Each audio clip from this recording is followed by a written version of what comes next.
정책실장님. 네. 네. 방금 1년 전에 오염수 방류 위험성 주장한 사람들, 뭐 야당의 주장이겠죠. 과학적으로 틀린 말 아니냐 이랬더니 그렇습니다. 이렇게 하셨습니다. 맞습니까? 네, 그렇습니다. 네. 오염수 우려 주장 안 했으면 안 썼을 1조 6천억 원 쓴 거 아니냐? 그렇습니다. 하셨고요.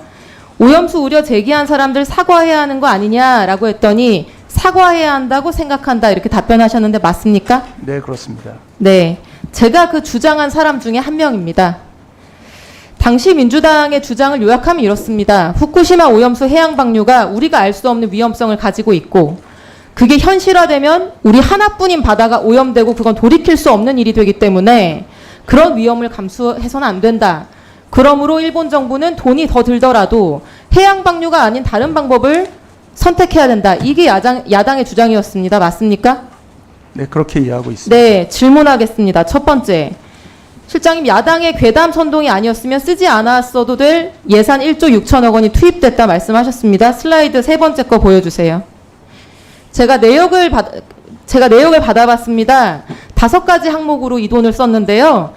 위에 3가지를 보시면 해양 방사능 측정, 수산물 방사능 검사, 수산물 이력 관리, 이거 다 일명 모니터링 비용입니다. 야당의 주장 없었으면 모니터링 안 하려고 하셨습니까? 모니터링을 해야 되는데 과도하게 할 이유는 없었다고 생각은 듭니다. 1조 6천억 원 다 그렇게 말씀하시면 안 되는 거잖아요. 다음 슬라이드 보여주시면 실장님, 우리 정부가 금과 옥조처럼 여기는 IEA 보고서에서 지속적인 모니터링 필요하다고 했습니까? 안 해도 된다고 했습니까? 지속적인 모니터링이 필요하고요. 지속적인 모니터링 역시 적절한 수준에서 하는 것이 필요하다고 생각합니다. 어디까지가 적절한 수준이었습니까? 국민들이 80%가 우려하고 있는 상황에서 그러면은 그 지점을 줄였어야 됩니까? 횟수를 줄였어야 됩니까? 모니터링 자체 필요하다고 지금 말씀하시면서 모니터링에 대한 예산을 다 야당의 괴담 선동 때문에 지출한 비용이다? 이런 비약이 어디 있습니까, 실장님? 전에 그렇다는 뜻은 아니고요. 적절한 수준을 넘어서는 부분은 말씀드린 우려가 있다라고 표현할 수 있을 것 네, 같고요. 그럼 정확하게 앞으로 좀 표현을 해주시기 과학적인 바랍니다. 근거를 확인하는 정도에서의 자, 모니터링은 당연히 필요하다고 다시 생각합니다. 앞 슬라이드 보여주시면요. 3 슬라이드. 나머지 두 예산은요. 소비 위축 대응을 포함한 어업인 지원 예산이었습니다. 그런데 소비 위축이나 수산물 우려는 우리나라에서만이 아니라 태평양 인근 지역에서 보편적으로 일어났던 현상이죠. 근데 우리나라가 좀 더 과도하게 일어났던 것은 사실. 우리 국민들 80%가 우려를 하셨고요. 오염수 방류 전부터 중국의 일본 수산물 수입량은 67%가 감소했었습니다. 그리고 태평양 도서국가들이 모여있는 PIF에서도 과학자 패널까지 구성하면서 우려를 표시했었습니다. 중국이나 PIF가 한국 민주당의 괴담 선동 때문에 안 해도 됐을 우려를 했을 리는 없고요. 사고 원전에서 발생한 방사성 오염수를 알프스라고 하는 모두가 처음 듣는 설비를 거쳐서 30년 동안 해양에 의도적으로 방류한다. 이거 인류상 처음 있는 일이기 때문에 그 안전성과 알지 못하는 영역에 대해서 의심하고 우려하고 검증을 요구하는 거는 어찌 보면 당연하고 보편적인 우려 아닙니까?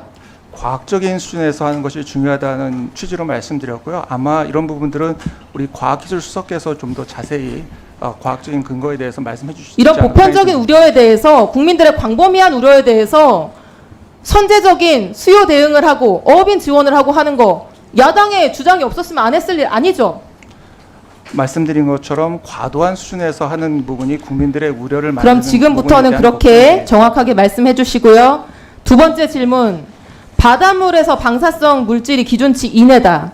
그러면 방사능으로 인한 위험이 없는 것이다. 이렇게 말할 수 있습니까? 말씀드린 대로 기준치 이내에서 위험이 없다. 이렇게 말씀드린 부분이 기준치 이내면 위험이 없습니까? 기준치 이내에 있으면 위험이 네, 없다라고 슬라이드 5번째 보여주시죠. 2011년 원전이 폭발해서 처리되지 않은 방사능 오염수가 일본 후쿠시마 해역 앞바다에 쏟아져 나왔습니다. 근데 바로 사고 직후를 제외하고 2011년 말부터 지금까지 세슘 137은 계속 10베크렐 이하입니다. WHO 먹는 물 기준이 10베크렐입니다. 신기하지 않나요, 실장님? 이해해 주시면 아주 잘 설명을 과학기술수석께서 해주실 수 있을 것 같습니다. 실장님이 방금 사과해야 된다고 말씀하셨고 지금 과학적으로 말씀드린 대로. 틀린 말씀이라고 말씀하셨습니다. 네. 이 정도 검토도 없이 이 정도 지금 지식도 없이 말씀드린 대로 그런 확언을 충분한 하셨습니까? 검토가 이루어졌고요. 그런데 야당의 주장이 국민들께- 과학적으로 틀린 말이라고 과학적 지식도 없이 확언하셨습니까? 답변을 아니, 계속 해주시고요. 네, 말씀드린 자, 대로 제가- 신기하시죠? 네, 실장님 아니, 일단 신기하지 질문을 않습니다. 들어주세요. 이미 알고 있는 자, 사실이고요. 자, 실장님, 우리가 방사능이 제 피폭됐을 질문을 때도 들어주세요. 마찬가지로 제 일정한 질문을 수준을 듣고 넘어서야 문제가 답변해 있다고 주세요. 생각하는 것이 되겠습니다. 자, 지구 바닷물의 양이 얼마인지 아십니까? 13억 7천만 세제곱킬로미터입니다. 상상할 수 없을 만큼 큰 양이기 때문에 오염수 200만 톤 정화 처리 안 하고 부어봤자 희석의 효과가 너무 큰 겁니다. 파란 하늘에 검은 연기 내뿜어도 하늘이 검어지지 않는 것과 같은 이치겠죠. 자, 슬라이드 6번째. 이거 올해 5월 데이터입니다. 후쿠시마 앞바다. 역시나 삼중수소, 세슘 다 기준치 이내입니다. 후쿠시마 연안에서 희석돼서 기준치 이내인데 우리 해역에서 몇만 건을 검사한들 기준치를 넘을 리가 없는 거 아닙니까? 바로 이거 이게 당연한 과도하지 건데 않다는 질문을 듣고 증거입니다. 정책실장님 질문을 듣고 답변해 주세요. 이거 뭐 당연한 거를 새로운 사실인 것처럼 논평까지 낸다는 말이에요. 대한민국 해역에서 1년 동안 검사해봤는데 아직 안 나왔다? 이걸 가지고 야당한테 사과하라는 이게 유일한 근거인 건데 안 나오는 게 당연한 거 아닙니까? 이거 논리야 놀자 수준의 얘긴데 이걸 가지고 야당한테 사과하는 게 맞다? 이거 정책실장님 말씀하셔도 되는 얘기입니까? 슬라이드 7번째. 안전한지 아닌지 아직 그 부분은 모르겠는데 제가 말씀드려야 될 것 같은데요. 세슘 우럭 같은 걸 이미 보면서 우리가 후쿠시마 기준치 앞바다에서 이내더라도 진출을 넘지 잠재적 않은 위험성이 있다. 상황에서 이렇게 추가적인 말하는 게 검사를 과학적인 계속하는 태도입니다. 것이 과학적이지 후쿠시마 않다는 앞바다는 실장님, 세슘 137이 질문 들어주세요. 2011년 말부터 계속 먹는 물 기준 이내이지만 그 해역에 사는 우럭에서는 180배에 달하는 세슘 범벅 우럭이 발견됐습니다. 그 이유는 뭘까요? 플랑크톤, 작은 어류, 큰 어류에 이르기까지 생물적인 농축이 일어날 수 있다라고 많은 생물학자들이 지적하고 있는 위험성도 있는 겁니다. 여기에 대해서는 아직까지 아무런 검증이 이루어진 바 없고 지금 예정된 방류량의 4%밖에 방류되지 않았는데 뭐가 과학적으로 틀린 거라는 말이에요. 과학적인 기준을 가지고 어떤 일에 접근할 수밖에 없다고 생각되고요. 그 과학적인 기준이 과도한 수준인지 아닌지에 대해서 평가할 수는 있지만 기준 내에서 기준을 넘지 않았다면 위험이 없다라고 평가하는 것이 합리적이라고 생각됩니다.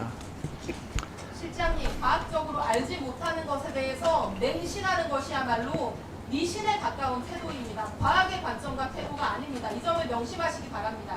이상입니다. 네.